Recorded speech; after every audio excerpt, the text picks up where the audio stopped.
Hi, I'm Matt Craven, CEO and founder of the CV and Interview Advisors.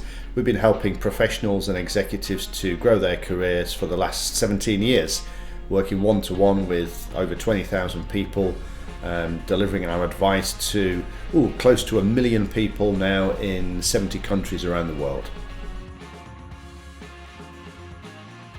So why is the information architecture on a CV important? Okay, well, it might sound a little bit fancy pants to talk about information architecture, but all we're talking about really is the order of information. Now, recruiters and hiring managers are often conditioned to think in a certain way. There's an order of information that they respond well to, and if you can align the flow of information on your CV with the expectations of the person reading it, then it's going to hit home and be more effective. So a typical example of this is the career history section, where you talk about the jobs that you've done, and within each job you will talk about the job itself and what you did in that role. So the first thing we want to do is set the scene and build context. So the first thing I'd recommend is having a bullet point that describes the company. So who are that company or organization? What do they do? How large are they? The second bullet point should be a summary of your role. So in a nutshell, what was the remit of your role? What was the purpose of your role? So if no other bullet point existed, people would still have a nice overview.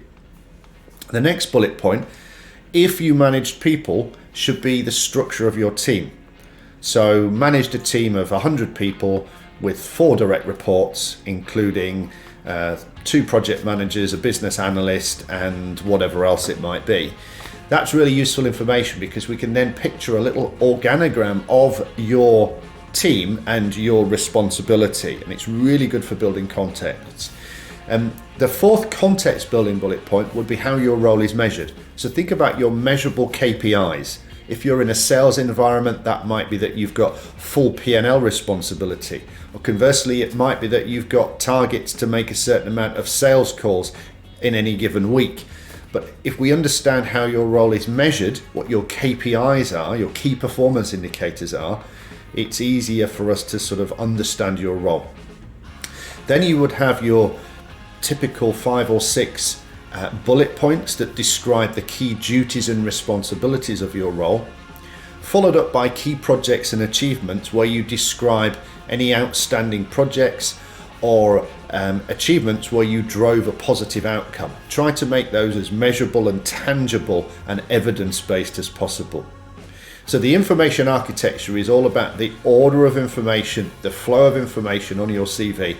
And when we talk about that, it's really important to get that right in the career history, in the professional experience section.